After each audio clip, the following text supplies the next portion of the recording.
All right, so I got a couple things in for the 240 today. Um, One of the things that I actually have in that I can actually like make a video on right now is the new turn signal switch, like turn signal headlight switch, which originally was broke off. So I just got one in. They're really expensive, or not really expensive, but I mean for a turn signal switch, I feel like they're really expensive. Um, but they're hard to find. So thankfully I got this one right here, brand new. I believe this is a JDM one, at least from what I would figure, because originally I don't know if they come like this. Like I said, this is my first one, but it's gonna get loud here in a second. Come on, go ahead.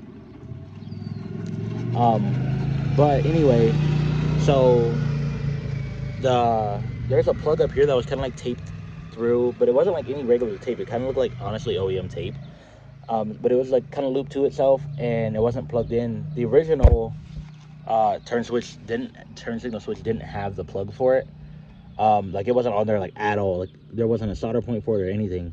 So this one came with the original two plugs and then the small plug, which I feel like the small plug is probably for the fog lights, which this switch has a fog light switch, as well as headlights, blinkers, high beams, all that cool stuff.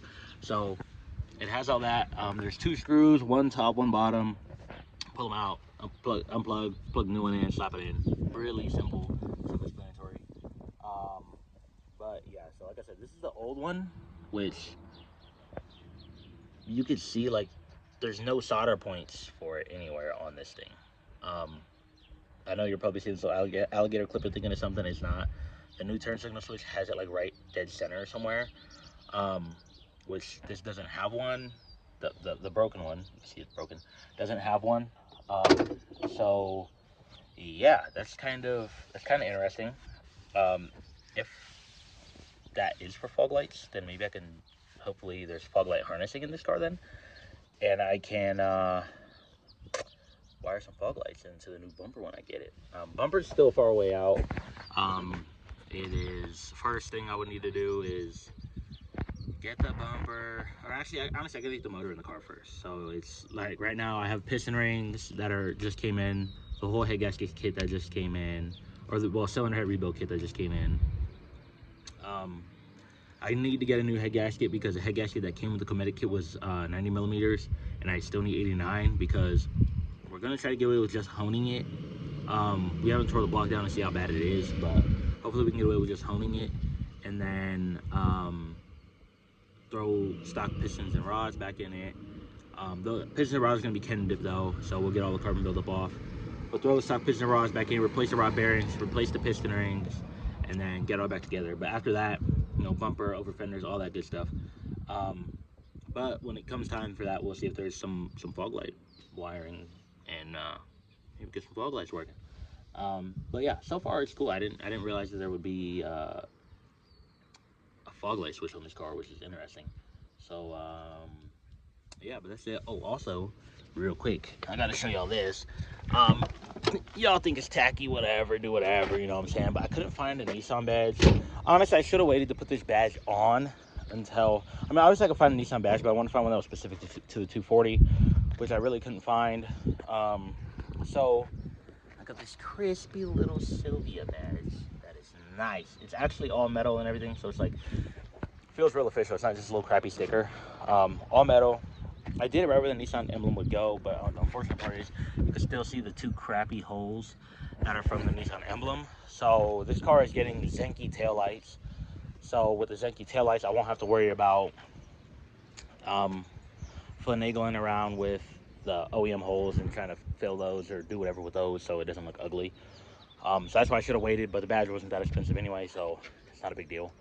Um, Mirrors. This car does have power windows and mirrors. However, I'm not going to keep it power mirrors because that's just kind of one more switch for me to worry about. And considering how much of this stuff doesn't work on this car, like window switches don't work. The window tracks are bad. So, that's already an expensive thing right there. The next step realistically would be mirrors. And I don't want to worry about mirror switches.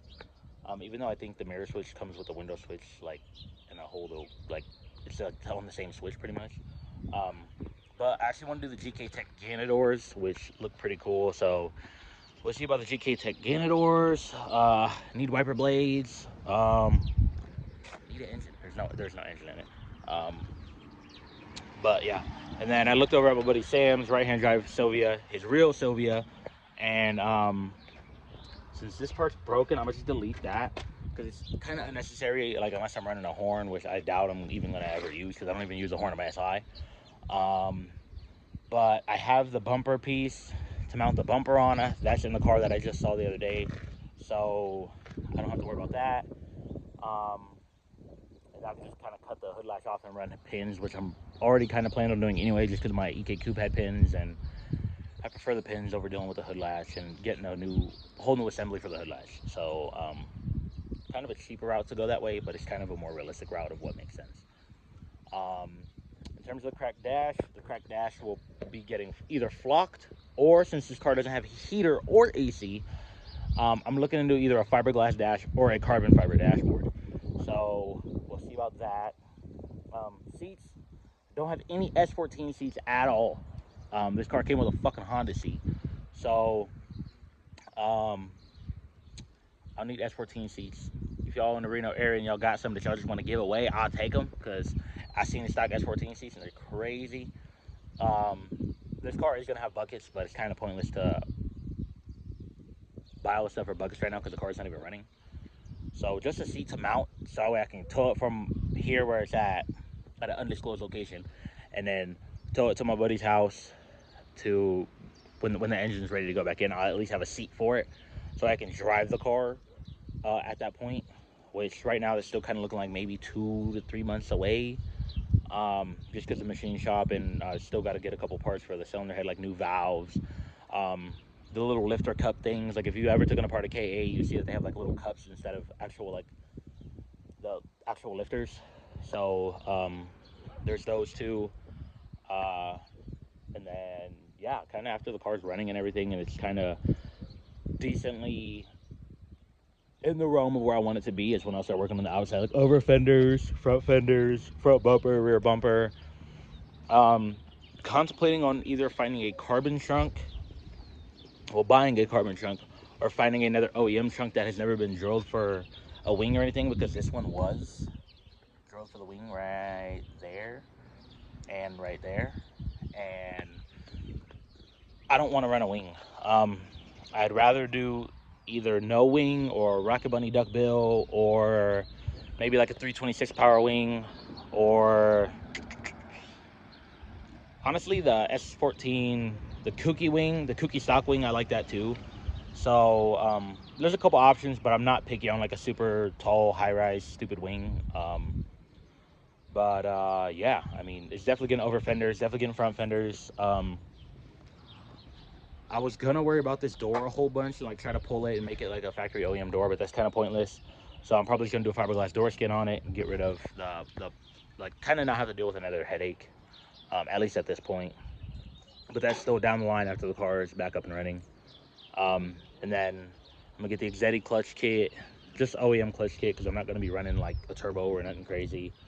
When the car is ready to go, when the car is back up and running, we're gonna change the diff fluid, probably the trans fluid, and get a new radiator so we don't have nasty stuff in there. And then yeah, I mean that's kind of really it right now. But yeah, that's just kind of a little project for today, was getting a turn signal switch on, putting a little Sylvia badge on, even though it's not a right-hand drive Sylvia, whatever. And then yeah, so I mean GK Tech mirrors.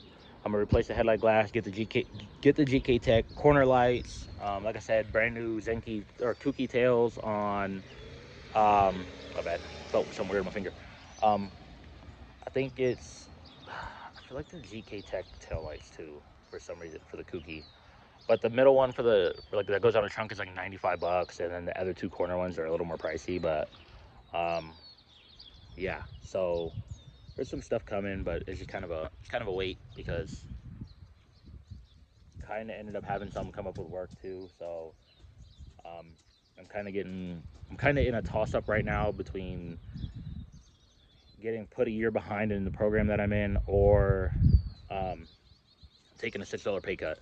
So which I just kind of found out about that whole situation today. So it's kind of in a toss up right now, but there is stuff coming for it. It's just kind of maybe take a little longer than I wanted to.